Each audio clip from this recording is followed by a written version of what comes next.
You are Locked On Texas Tech, your daily podcast on the Texas Tech Red Raiders, part of the Locked On Podcast Network, your team every day. We're going to start this thing off right. Raider!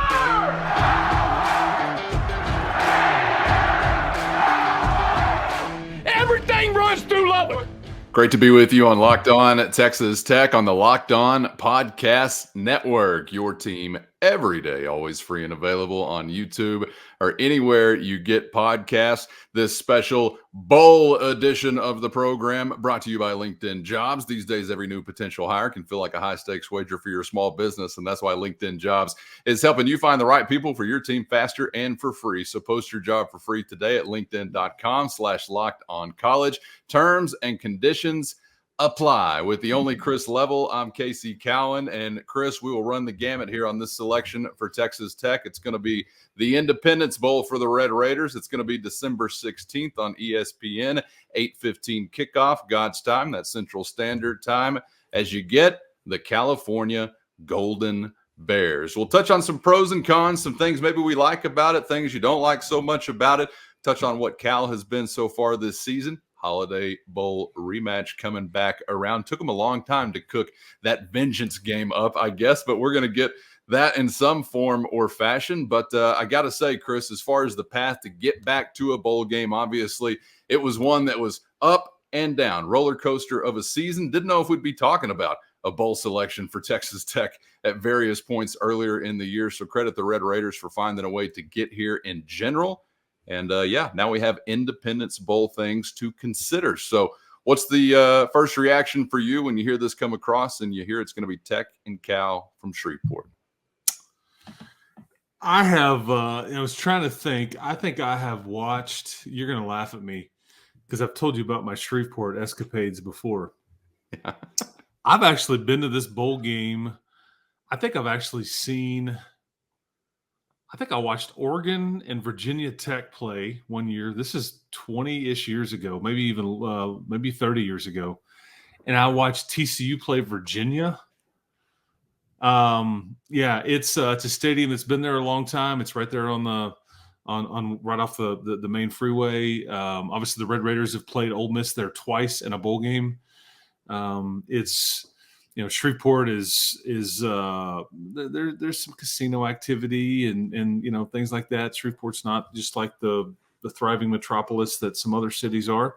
It's the home of, I think Terry Bradshaw is from there. TV, what up? Yeah, that's right. That's right. Yeah, and the first thing I thought of was that you're right.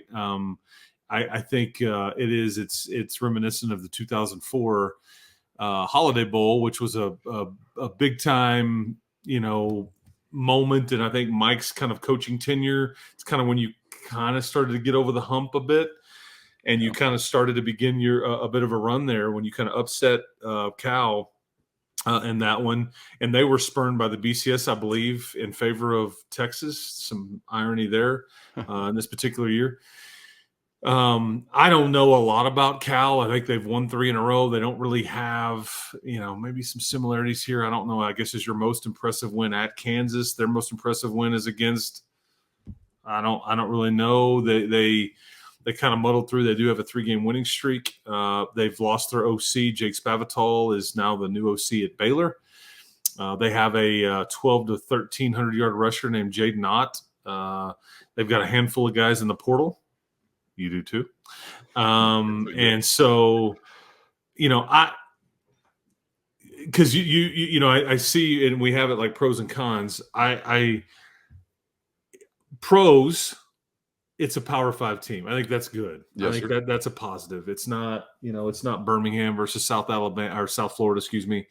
It's a Power 5 program against what is, I guess, expected to be a former Pac-12 team and soon to be ACC team. How about that? Classic Big 12 ACC match. So Cal and Shreveport, Louisiana is an ACC country. That's right. We're going to get a lot of ACC country chants or what? Yeah, that's right. That's right.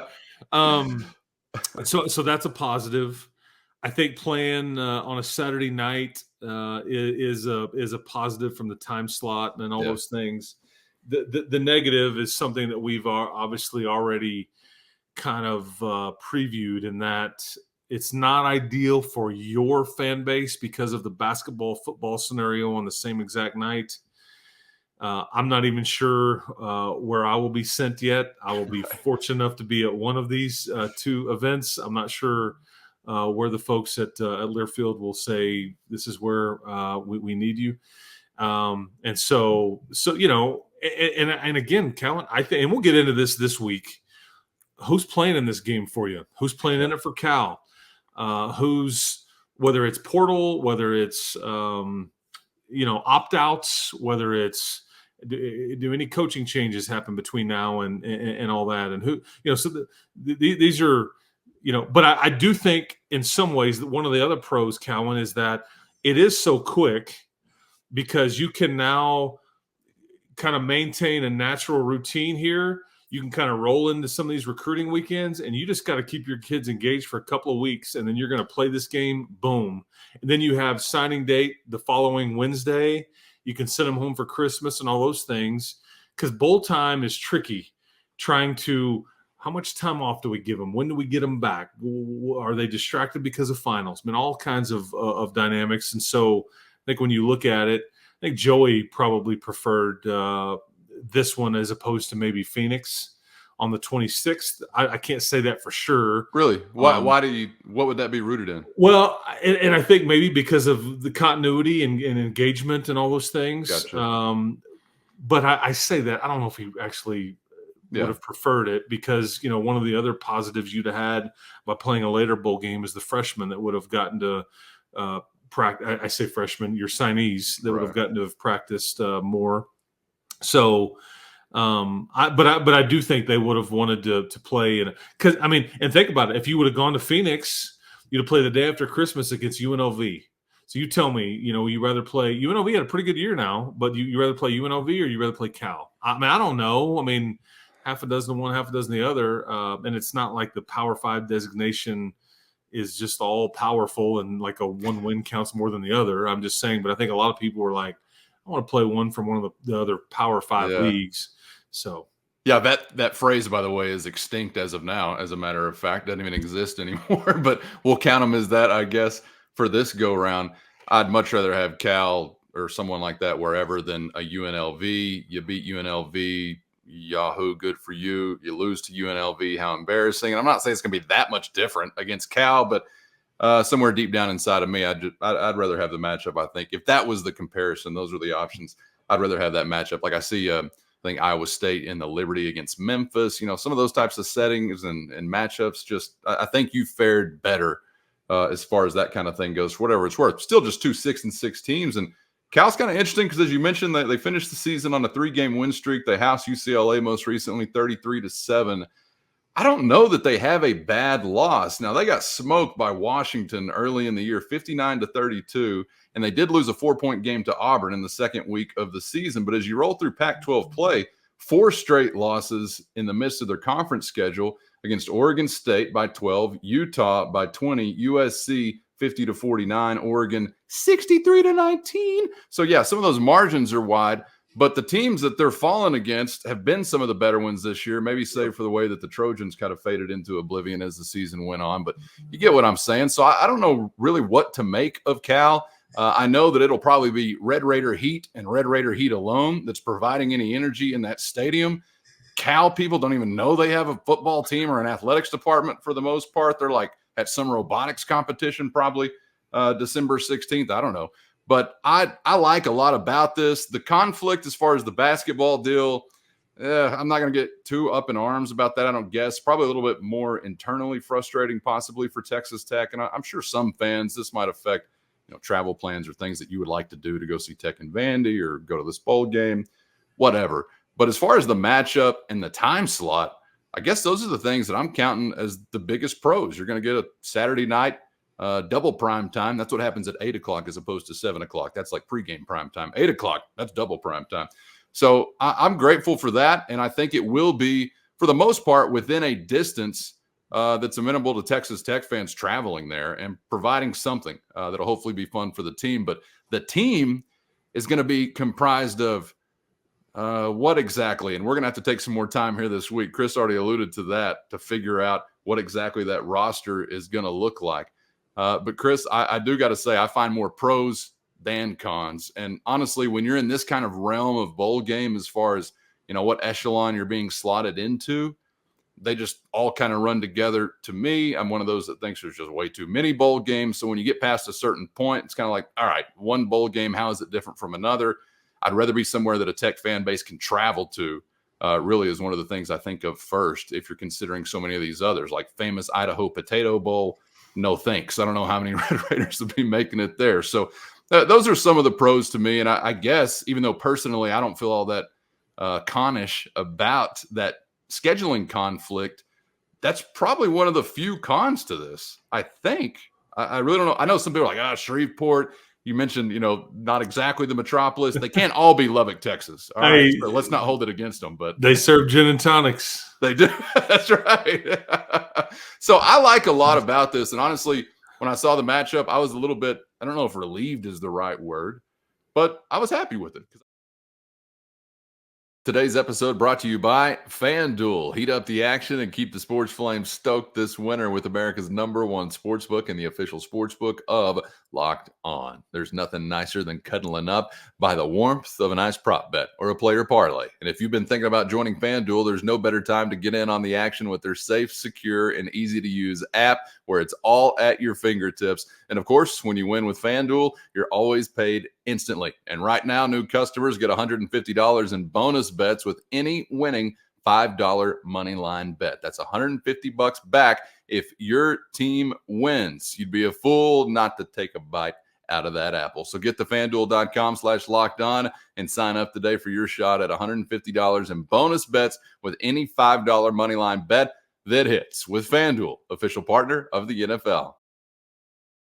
Yeah, I mean, Fort Worth on the 23rd versus Air Force. I mean, and again, you're not where you want to be. The lower level bowl game is not what your aspirations were.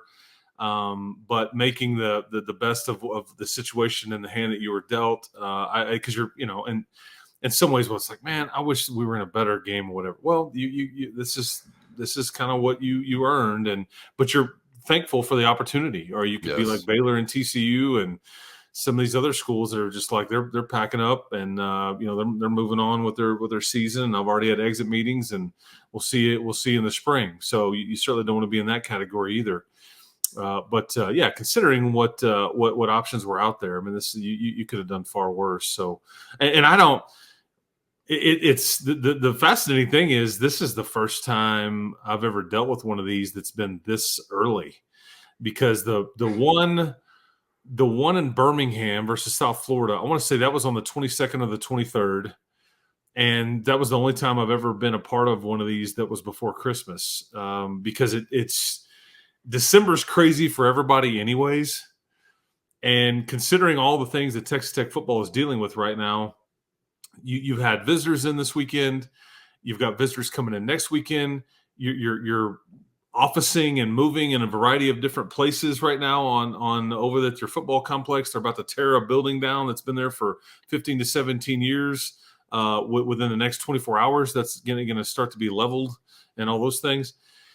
And there's just and so I think though that just kind of keeping some continuity and kind of like the fact that it is early is not a bad thing. No. And because it's less than 2 weeks, folks. I mean, it's like you're playing, I mean, this is we're taping this on a Sunday.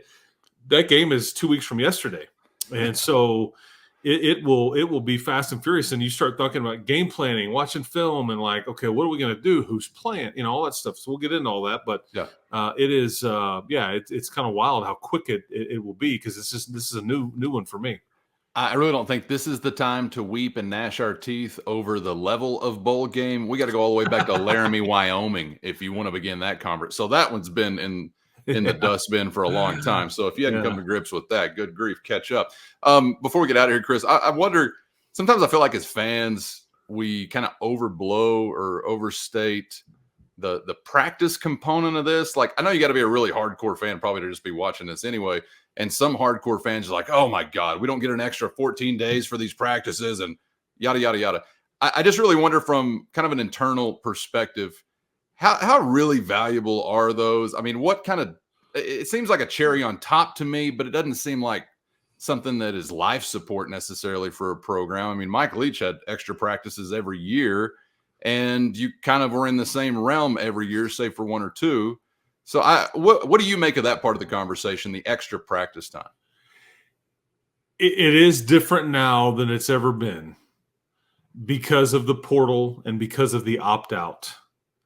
And so it does make practice more valuable now for a program than ever before, because you simply could have players that played with you all season that won't, or that, man, it's like, I'd love to help my team win the Independence Bowl. However, I got a lot on the line personally. I'm going to the next level. I don't know if this is what's best for me, and nobody could fault anybody for those things. We can't sit in these kids' shoes and like say, well, this is what I do. No, everybody's biased. I mean, it's like, I can't tell you how many people that I've seen. Yeah, Florida State's not one of the best teams. I mean, like, come on, they would have gotten worked this and that.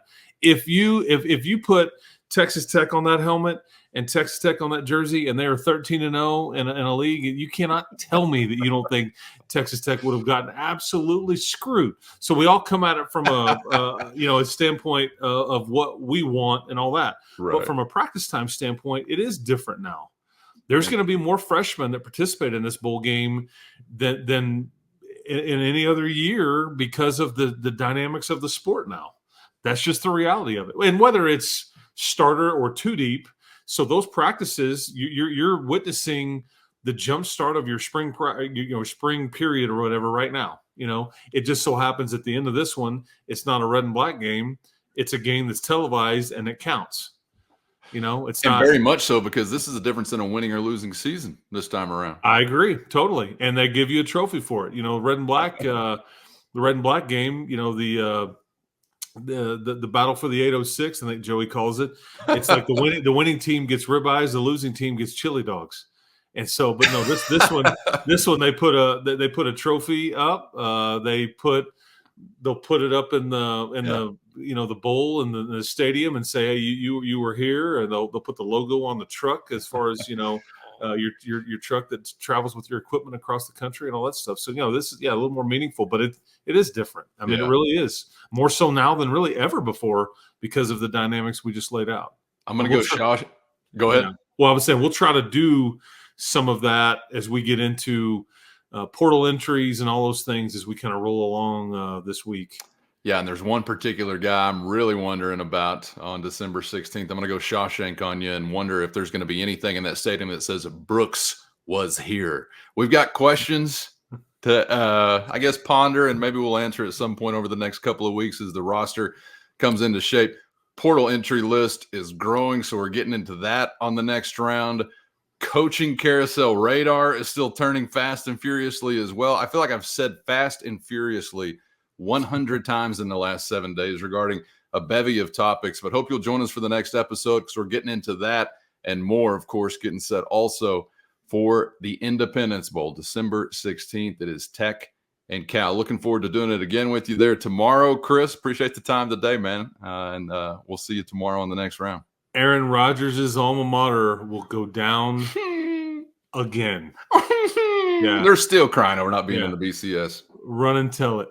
Yeah. And I hope that if they're a winner this time around, can we get Cody Campbell to carry the head coach off the field again? Yeah, it was Cody and Mike Smith, wasn't it? I remember Cody in that. Mike Smith had the flag. Coach in Leach, the background. There was all kinds of stuff. Legendary image. Yes. And that was quite a boost for that era of Texas Tech football. And maybe this will be one of sorts as well, though very different dynamics, obviously, going into this one. So let us know what you think, pros and cons in the YouTube comments, how you feel about the matchup. And we'll see you for the next round coming up tomorrow on Locked On Texas Tech.